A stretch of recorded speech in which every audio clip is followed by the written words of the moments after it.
ওইখানে আমরা ভর্তি হই। হ্যাঁ, ভর্তি হওয়ার পরে আমরা মেসের মধ্যে দুর্বিষহ জীবন কাটাই। আমার ভাইরা জানে যে মেসের খাবারগুলো কি ধরনের, যে চাউলগুলা ঘোড়াকে দিলে খাবে না, ওই চাউলগুলো আমরা খাইছি ভাই। যেই মুরগিগুলার হাড্ডি থেকে মাংস খসে যায়, ওই মরকগুলো আমরা খাইছি। আমরা একজন বাংলাদেশের নাগরিক হিসাবে, ঠিক আছে, আমরা এগুলো খেয়ে আমরা কঠিন একটা পরিস্থিতির মধ্যে গিয়ে আমরা পরীক্ষা দিই, পরীক্ষাতে পাশ করি। পাশ করার পরে আমরা অনিশ্চিত যে রোস্টার মার্ক কত হবে, ওই জন্য আমরা অপেক্ষা করি। আমাদের মধ্যে সব সময় হতাশা কাজ করে। আমরা তারপর আমাদেরকে বলে যে আসেন, আপনারা পাশ করছেন, আপনারা স্কিল টেস্ট দিতে আসেন। আমরা আবার স্কিল টেস্টের জন্য ঢাকায় আসি, মেডিকেলের জন্য ঢাকায় আসি, স্কিল টেস্ট দিই, মেডিকেল দিই। পরবর্তীতে আমাদের কালার মাইন্ডেতে বাদ যায়, কারো হাত ভাঙা, বাদ যায়, আঙ্গুল ভাঙা, পায়ে সমস্যা, কোমরে সমস্যা। এরপরে ওইখান থেকে আপনারা আমাদেরকে আবার বাছাই করেন। আমরা ওইটাও মেনে নিছি। আপনারা আমাদেরকে বাদ দিচ্ছেন আপনাদের ইচ্ছা মতো, সমস্যা নাই। আমরা ওইটা মেনে নেওয়ার পর আমরা রোস্টারভুক্ত হই। তাহলে রোস্টারভুক্ত এত প্রসেসিং এর পরে আমি যদি একজন রোস্টারভুক্ত হই, আমার ভিতরে একটা আশা তৈরি হতে পারে যে আমি কোরিয়া যাব। আমি আমার ফ্যামিলিকে জানাই ব্যাপারটা, আমার পাড়া প্রতিবেশীকে জানাই। ওরা শুনে হ্যাঁ আমার ভাইটি, আমার প্রদীপ কোরিয়াতে যাবে। সবাই আশায় বুক বাঁধে, সবাই অপেক্ষা করে, আমাদেরকে জিজ্ঞেস করে, খোঁজ খবর নেই, আত্মীয় স্বজনরা ফোন করে যে কি অবস্থা তোর, কবে যাবি।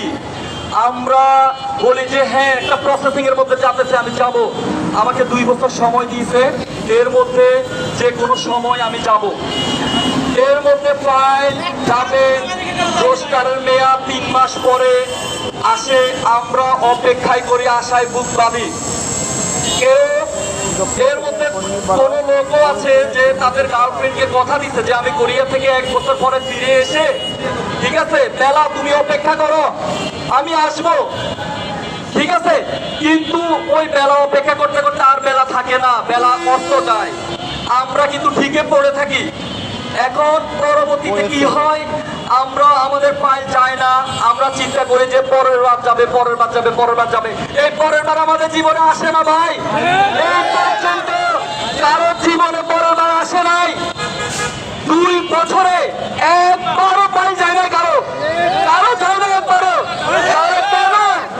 আমাদের নিয়ে এই পুতুল খেলা কেন? আমরা বাংলাদেশের নাগরিক, আমরা আপনাদের কারো ভাই, কারো সন্তান, কারো আমরা অভিভাবক। তাহলে কারো অভিভাবক হয়ে আমরা তাদের দায়িত্ব না নিয়ে আমরা 10,000 টাকা 20,000 টাকা বেতনে চাকরি করি নাই, আমরা কোরিয়া যাব। আমরা আমাদের সঞ্চিত অর্থ খরচ করেছি। তাহলে পরবর্তীতে আপনারা আমাদেরকে বলছেন যে আমাদের মেয়াদ শেষ। আমরা কি ভাই কাঁচা মাল? আমরা কি মাছ? আপনারা আমাদেরকে বলবেন যে ভাই আপনি নরম হয়ে গেছেন, আপনি টিকবেন না। ওই ধরনের কথা তো আমরা শুনবো না।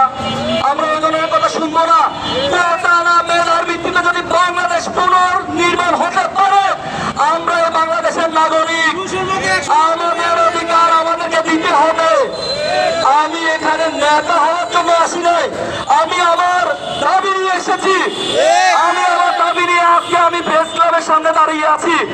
আমার